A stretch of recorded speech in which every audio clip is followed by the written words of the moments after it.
Hello, ladies and gentlemen, boys and girls, men, women, and children of all ages. Today, in my Star Wars not my Star Wars Battlefront, in my fantasy baseball stuff, we're going to be going over third baseman. Actually a surprisingly thin position this year, but there are some good value picks, some good guys later on in the draft that you should keep your eye out for. So this is my thoughts on everything, and I hope you guys enjoy. So number one, obviously the King, Miguel Cabrera. I'm not even going to go through stats or anything. He's an obvious number one choice. If you have the number one overall pick, or if he's still on the board, take Miguel Cabrera. Absolutely no arguments for Adrian Beltre being number two. Definitely a guy you want to consider drafting. He's going to have at least a 30-homer season, at the very least, at least 100 RBIs at the very least, and at least a 300 average. He does rival Miguel Cabrera, but at the same time, Miguel Cabrera is Miguel Cabrera, so Adrian Beltre is a solid number two guy. Then we come down here to David Wright. Did have a little bit of injury last season, I think, if I remember correctly. Projected for 20 home runs, 20 stolen bases probably, 300 average, 85 RBI. Solid take for number three. Definitely going to be a good guy for you to take. Evan Longoria. I don't really think Evan Longoria is a top 5 guy.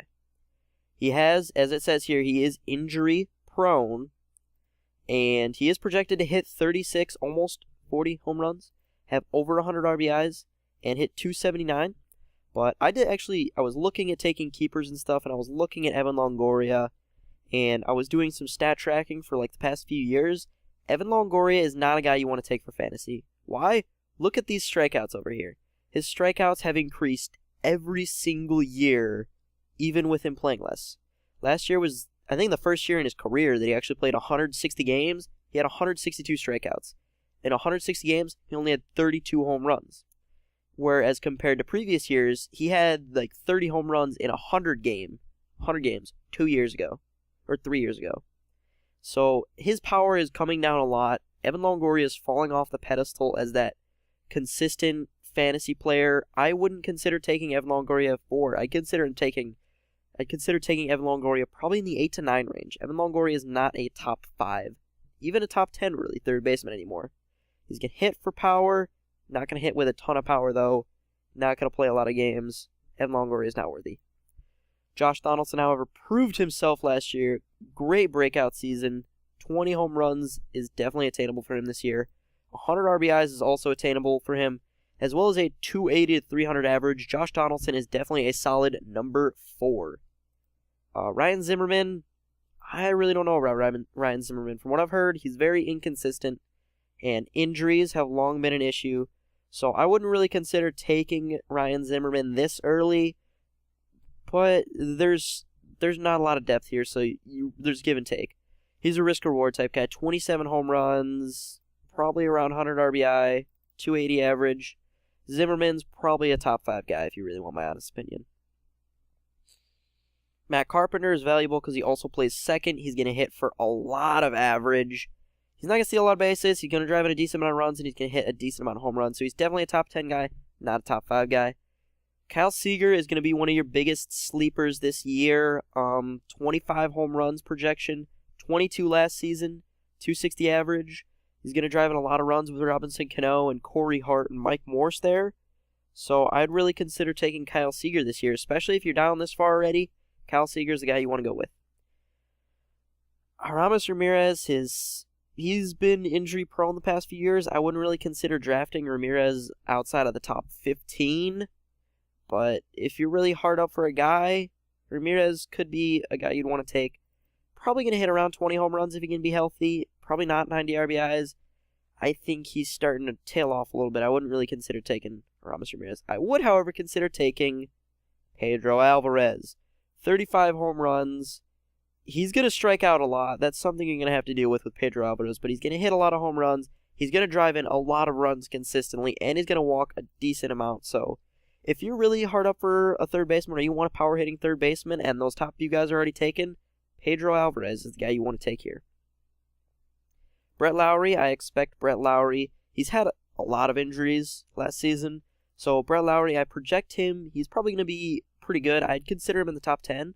He's going to have a really decent season this season. Expect him to hopefully not be so injury prone, and he's definitely worthy of a top 10 pick. Also, Manny Machado, worthy of a top 10 pick. He's going to hit for quite a bit of average, strike out a decent amount, going to drive in a decent amount of runs and hit a decent amount of home runs, especially for the very thin third base class this year. The question with Machado is, when is he going to be back after that knee surgery, total reconstructive knee surgery? When is he going to be back? Is he going to be able to be healthy? Is he going to re-injure it? Those are all factors you have to factor in when taking Manny Machado. So I'd consider, even though he's going to have a great season, I'd consider taking Manny Machado somewhere between 15 and 20, just because there's so much risk there. Then we got Martin Prado. He can play second and third and the outfield, so as I discussed in another video, he's definitely a choice that you could definitely make. Chase Headley, another guy, can hit a decent amount of home runs. He's going to have a decent amount of RBIs. Going to hit for some average. Going to have quite a few strikeouts, though. So Chase Headley, I'd take him probably around 15 where they have him. Pablo Sandoval, he's going to hit for a decent amount of average, as he always does. He's going to have a lot of RBIs like he always does. The home runs, I don't know about 21 home runs. I'm really kind of skeptical of his power at this point because he has had a few really bad years. And Pablo Sandoval's a guy that I'd consider taking 15 to 20 again.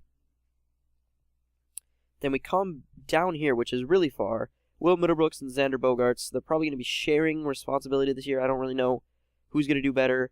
Middlebrooks is projected for a lot of home runs, so is Bogaerts. But the question is, can both of them really produce? But the two guys really down here, well, there's probably more than that I could find. There's a lot of sleepers down here. Mike Moustakas. I'd consider taking Mike Moustakas. He's got a great amount of power. Same with Trevor Plouffe. These are really guys that you can get for a heavily discounted price. Mark Reynolds, again, he's going to be that. He could do well, he could do awful choice.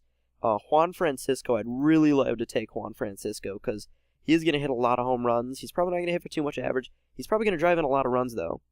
And he can play first or third, so that makes him very valuable to me. That's pretty much all we've got down here. Plouffe, Dominguez maybe could be a good one. Moustakas definitely. David Freese, he's probably going to do a lot better in Anaheim, I think, because there's going to be a lot of other guys down there that are going to be hitting with him. Chris Johnson had a great year last year. He hit .321, but that's pretty much the highlight is the average for Chris Johnson. Todd Frazier is definitely going to have 20 home runs, as well as probably 10 stolen bases. So Todd Frazier, if you're already down to like the 20th pick, Todd Frazier is definitely a guy that you should really consider taking. But the guy that I'm probably going to take for third base, just because I can get him so late and fill out other positions, is Nolan Arenado. Not just because his name is Nolan, but pretty much because his name is Nolan. I'm pretty sure he actually won a Gold Glove last year, so that's pretty cool. He played most of the season with the Major League Rockies. He's going to have a decent amount of home runs. He's going to have a power stroke this year. He's going to have a great amount of RBIs, and he's going to hit for a lot of average. That is why I'm probably going to take Nolan Arenado. He's an 18th projected pick, but he plays as though he's going to be a top 15 guy. Todd Frazier's like a top 10 guy, really. So we're going to come down here. We're going to rank all of our guys now. We're going to go Miguel Cabrera, Adrian Beltre, possibly David Wright, Josh Donaldson, Seager, Alvarez, Seager, Lowry, Seager, Lowry, Prado, Alvarez, Headley, Kung Fu Panda, Todd Frazier, Arenado. That's probably what I would consider like the real order of these guys. And then Moustakas. Moustakas is really a sleeper down here. I want to thank you guys for watching this video. If you did like it, please leave a like rating. If you did enjoy it, please leave a like rating. If you have similar views, leave a comment down below. If you have different views, leave a comment down below, letting me know what you guys think. And as always, subscribe for more awesome content. See you guys later.